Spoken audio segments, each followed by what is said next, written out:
Hello everyone, there is Anjali Gupta, Assistant Professor in RK College of Pharmacy, Prayagraj. आज के इस video lecture में हम डिस्कस करेंगे सेल स्वेलिंग के बारे में। इससे पहले हमने डिस्कस कर लिया है सेलुलर इंजरी में। सेलुलर इंजरी में हमने रिवर्सिबल इरिवर्सिबल का जस्ट बस नाम स्टडी किया था, उसके अंदर क्या क्या पढ़ना है वो आज हम डिस्कस कर लेंगे। और इससे पहले हमने सेलुलर एडेप्टेशन जिसको हम मॉर्फोलॉजिकल चेंजेस इन सेल बोलते हैं, जिसमें आपने एपोप्टोसिस, हाइपरप्लेसिया, डिस्प्लेसिया, बेटाप्लेसिया, हाइपरट्रॉफी, ये आपने पढ़ा था। आज के इस वीडियो लेक्चर में हम बात करेंगे सेल स्वेलिंग में, जिसमें कि आपका फिर से हम देख लेते हैं सेल डैमेज। यहाँ पे सेलुलर एडेप्टेशन को लेकर हम नहीं चलेंगे, डायरेक्ट इरिवर्सिबल और रिवर्सिबल की बात करेंगे, ठीक है। तो मैंने आपको डायग्राम बेस पे बताने की कोशिश की है, अदरवाइज आपको नोट्स तो मैं आपको ग्रुप में प्रोवाइड करा दे रही हूँ। तो रिवर्सिबल सेल इंजरी या रिवर्सिबल को हम बोलते हैं सब लीथल चेंजेस, एंड इरिवर्सिबल को हम बोलते हैं क्या, लीथल चेंजेस। लीथल चेंजेस का मतलब होता है, लीथल मीन्स होता है बेसिकली, लीथल मीन्स होता है आपका क्या, डेथ, है ना। लीथल मतलब डेथ। एक तरीके से अगर सेल आपकी डेथ हो जा रही है तो वो चेंज नहीं हो सकती है। सब लीथल मतलब कि सेल डेथ अगर हो रही है तो उसको हम रिपेयर और हीलिंग कर सकते हैं, ठीक है। रिवर्सिबल सेल इंजरी में हम डिस्कस करेंगे सेल स्वेलिंग, जो कि आपका टॉपिक है आज का, और फैटी चेंजेस। तो सबसे पहले देख लेते हैं सेल स्वेलिंग। सेल स्वेलिंग होती क्या है, किस वजह से होती है।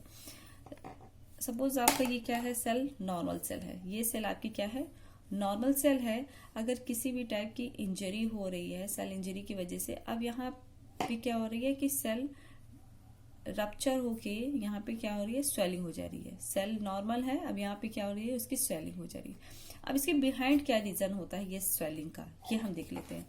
हमने कहा सेल रप्चर हो रही है, दैट मीन्स कि सेल की सरफेस पे जो आपके आयन चैनल्स हैं या जो पंप है, sodium potassium ATPase pump ion channel, ये आपके सेल मेम्ब्रेन, यहाँ पे मैंने ये आप सपोज कर सकते हो ये क्रॉस सेक्शन है, आप ये है सोडियम पोटेशियम एटीपेज पंप, इसको मैंने यहाँ पे आपको दिखाया है। इसका फंक्शन क्या है, सोडियम एटीपेज पंप का फंक्शन क्या है, movement of the water, sodium, potassium and calcium, इन सब का, इन आयंस का प्लस वाटर का मूवमेंट करना किसका काम है, sodium potassium ATPase pump. ATPase क्यों कहा, क्योंकि इस पंप को वर्क करने के लिए एटीपी की जरूरत होती है, नीड होती है एटीपी की। मूवमेंट अगर ये कर रहे हैं तो क्यों कर रहे हैं, क्योंकि एटीपी पंप है। और ये एटीपी पंप वर्क कब करेगा, जब इनको एटीपी मिलेगा। अगर इनको एटीपी नहीं मिलती है, इनको अगर एटीपी नहीं मिलती है, तो मैंने क्या लिखा है आप देख लो नीचे के एरो में, no movement of water and ion intracellular to extracellular. अब इंट्रासेलुलर मतलब सेल के अंदर, एक्स्ट्रा सेलुलर मतलब सेल के बाहर, इसका मूवमेंट नहीं हो पाएगा। तो इस तरीके से क्या होगा कि सेल के अंदर इंट्रासेलुलरी साइटोप्लाज्म में, किसमें, सेल के साइटोप्लाज्म में, साइटोप्लाज्म का वॉल्यूम बढ़ जाएगा, वाटर बाहर नहीं जा पा रहा है, एक्स्ट्रा सेलुलरी नहीं हो पा रहा है। तो जो अमाउंट है सेल के अंदर साइटोप्लाज्म का, वाटर भी इंक्रीज कर गया, सोडियम भी, पोटेशियम भी, कैल्शियम भी, जब वो बाहर नहीं जा पा रहा है क्योंकि इसको एटीपी नहीं मिल रही है, रप्चर हो गया है पंप, तो जब एटीपी नहीं मिल रही है तो ये बाहर नहीं जा पाएगा, जिससे क्या होगा, साइटोप्लाज्म का वॉल्यूम बढ़ जाएगा। इसी को हम बोलते हैं क्या, सेल स्वेलिंग, ठीक है। ये क्या है आपकी सेल स्वेलिंग। बात करते हैं फैटी चेंजेस की। रिवर्सिबल सबलीथल चेंजेस में फैटी चेंजेस क्या है, sometimes cells are unable to metabolise fat adequately. कभी कभी क्या होता है, जो सेल्स होती हैं, ये सेल्स हैं, कभी कभी क्या होती है कि आपकी सेल्स अप्रोप्रिएट अमाउंट में फैट को मेटाबोलाइज नहीं कर पाती है, फैट का डिपोजिशन हो जाता है। Small vacuoles of fat accumulate and becomes disperse with in the cytoplasm.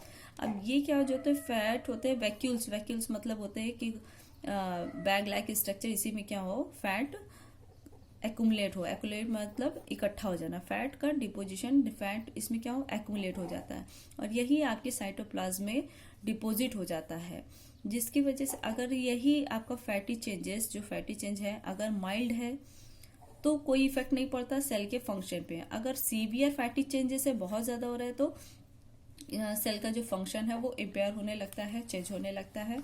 इस डायग्राम के थ्रू आप समझ सकते हो ये आपकी सेल्स है, जो कि सेल के प्लाज्मा मेम्ब्रेन फास्फोलिपिड की बनी होती है, और इसमें क्या होता है, साइटोप्लाज्म होता है इंट्रासेलुलरी। अब यहाँ पे अगर लिपिड का डिपोजिशन होने लगे, लिपिड के वैक्यूल्स का एक्यूमुलेशन होने लगे, डिपोजिशन या एक्यूमुलेशन होने लगे, तो इससे क्या होगा कि जो सेल्स के न्यूट्रिएंट्स हैं, सेल के न्यूट्रिएंट्स है वो बाहर से अंदर की तरफ नहीं आ पाएंगे। सेल के जो न्यूट्रिएंट्स हैं जो आने हैं बाहर से extra cellular to intra cellular, वो नहीं आ पाएंगे, और अब जो बॉडी सेल्स के वेस्ट हैं वो बाहर नहीं जा पाएंगे, जिसकी वजह से क्या होगा कि फैटी चेंजेस होते हैं। और अगर ये माइल्ड है तो ये सेल फंक्शन नहीं चेंज करेंगे, अगर सीवियर है तो इस सेल के फंक्शन को चेंज कर देंगे। इस कंडीशन को हम सही कैसे कर सकते हैं, गिव द लाइपेज एंजाइम। अगर हम इनको लाइपेज एंजाइम दे दें तो लाइपेज एंजाइम का काम है कि फैट को डिसॉल्व कर देना। अगर फैट डिसॉल्व हो गई तो ये फर्दर नॉर्मल हो गया, सारे इसके फंक्शन भी नॉर्मल हो गया। इसी तरह अगर सेल स्वेलिंग को हमको सही करना है तो एटीपेस पंप को हमें एनर्जी देनी पड़ेगी, एटीपी जनरेट होगी, तो ये आपका sodium potassium ATPase pump function करने लगेगा और फिर ये मूवमेंट करने लगेगा वाटर, सोडियम एंड कैल्शियम का। तो ये आपका सेल स्वेलिंग और फैटी चेंजेस हो गया। नेक्स्ट बात कर लेते हैं इरिवर्सिबल या लीथल चेंजेस। लीथल मतलब मैंने पहले ही बताया, डेथ होता है, सेल की डेथ। ये दो तरीके से हो सकती है, नेक्रोसिस एंड एपोप्टोसिस। नेक्रोसिस का मतलब होता है एक्सीडेंटल सेल डेथ, मैंने पहले भी डिस्कस किया था, accidental sudden cell death. Apoptosis का मतलब होता है प्रोग्राम सेल डेथ, मतलब किसी प्रोग्राम के तहत सेल क्या हो रही है, डेथ कर रही है। नेक्रोसिस में बेसिकली होता क्या है, cell organelles break down leading cell death due to injury. किसी इंजरी के कारण यहाँ सेल क्या हो रही है, आपकी डेथ कर जा रही है। सेल ऑर्गेनिल्स, सेल के ऑर्गेनल्स, सेल के अंदर के ऑर्गेनल्स ब्रेक डाउन हो जा रहे हैं, जिसकी वजह से सेल डेथ हो जा रही है। क्यों ब्रेक डाउन हो जाते हैं, हो सकता है कि इंजरी के कारण यहाँ सेल के ऑर्गेनल्स डैमेज हो जा रहे हैं, ब्रेक डाउन हो रहा है, जिसकी वजह से सेल डेथ हो रही है। ये कई 3 तरीके से हो सकता है नेक्रोसिस। पहला है काइनोसिस। काइनोसिस में क्या होता है, क्लम्बिंग क्रोमोसोम्स एंड श्रिंकिंग न्यूक्लियस। इसमें क्या होता है, क्रोमोसोम्स क्लम्स करने लगते हैं, ओवरलैप होते हैं कई टाइम, और श्रिंकिंग न्यूक्लियस, न्यूक्लियस क्या हो जाते हैं, श्रिंक कर जाते हैं, सिकुड़ जाते हैं। ठीक है। नेक्स्ट है आपका कैरियोहेक्सिस। कैरियोहेक्सिस में क्या होता है, फ्रेगमेंटेशन ऑफ न्यूक्लियस। न्यूक्लियस का ही फ्रेगमेंटेशन होता है, फ्रेगमेंट्स होने लगते हैं, and break down chromatin in unsaturated granules. जो आपके क्रोमेटिन्स हैं वो क्या होते हैं, ब्रेक डाउन हो जाते हैं, टूट जाते हैं इन अनसैचुरेटेड ग्रेन्यूल्स। इन अनसैचुरेटेड ग्रेन्यूल्स में ये टूट जाते हैं। नेक्स्ट आपका कैरियोलाइसिस। कैरियोलाइसिस में क्या होता है, जो सेल का न्यूक्लियस है वो क्या होता है, उसका डिसोल्यूशन हो जाता है, डिसॉल्व हो जाता है। ये आपके नेक्रोसिस के टाइप्स हैं। एक्सीडेंटल सेल डेथ जो सडन होती है, और ये समटाइम क्या होती है,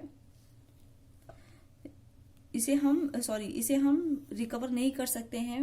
इस फाइनली सेल की इसमें क्या होती है, डेथ हो जाती है, इसीलिए इसको हम क्या बोल रहे हैं, इरिवर्सिबल सेल इंजरी। ठीक है।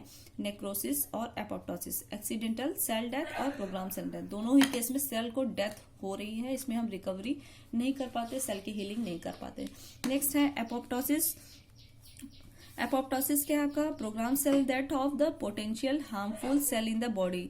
बॉडी के अंदर जो हार्मफुल सेल्स होते हैं वो क्या होते हैं कि अपने आप किल हो जाते हैं। अपने आप का मतलब है कि आपका जो इम्यून सिस्टम होता है वो आपके हार्मफुल जो सेल्स होते हैं उसको क्या करता है, किल कर देता है आपके बॉडी के अंदर। ये भी क्या होता है, एनर्जी डिपेंडेंट प्रोसेस होती है। ये जो प्रोसेस है एनर्जी डिपेंडेंट है, mediated by the proteolytic enzyme. और ये जो प्रोसेस हो रही है प्रोग्राम सेल डेथ की, प्रोटियोलाइटिक एंजाइम, जिसको हम बोलते हैं क्या, कैस्पेस, बहुत इंपॉर्टेंट है। कैस्पेस एंजाइम के ही थ्रू हम ये पूरा फंक्शन होता है प्रोग्राम सेल डेथ का। अभी हम देख लेते हैं कैसे होता है।